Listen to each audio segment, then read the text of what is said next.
Hello YouTube and people of the interwebs, welcome back to another video. So, here is my first quick initial reaction and discussion of Doctor Who Flux, episode 5, The Survivors of the Flux.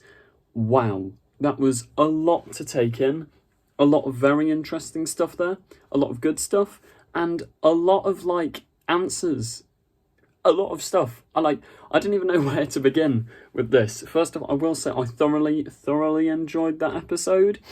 I feel once again it's gonna, although I did really like it, when I watch it in a binge watch format rather than weekly installments, I'm gonna like it so much better, because the one thing I will give this series, after every episode, I am just going, okay, can we just skip to next week? I need the next episode, which that is the job of a series, especially a serialised format like this. So big props to Chris Chibnall for that, because genuinely I am on the edge of my seat. I mean, in the next time trailer, Jodie's probably going to get all of her memories back. We're going to explore all the Timeless Children stuff, and Tech Tayoon in this episode. I mean, I am glad we've finally seen Tech Tayoon again.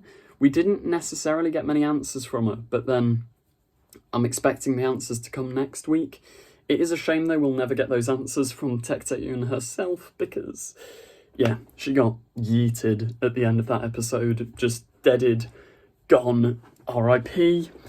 Diane was back in this episode, very briefly, and she seemed like she's been on a mini adventure, so her and Vinda are probably going to get up to some stuff, maybe break out of Passenger, something like that.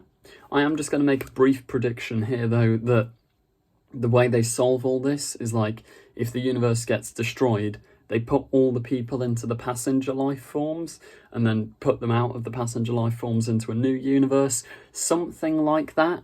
I don't know. There's so much going on.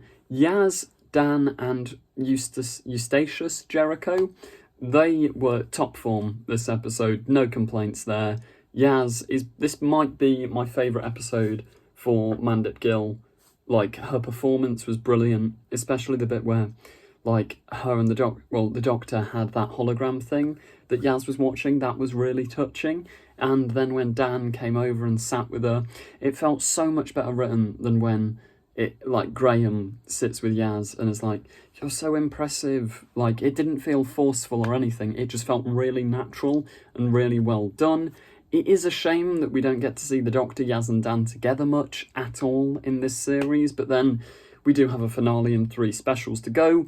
Kate Stewart was a very welcome return. However, she was barely there.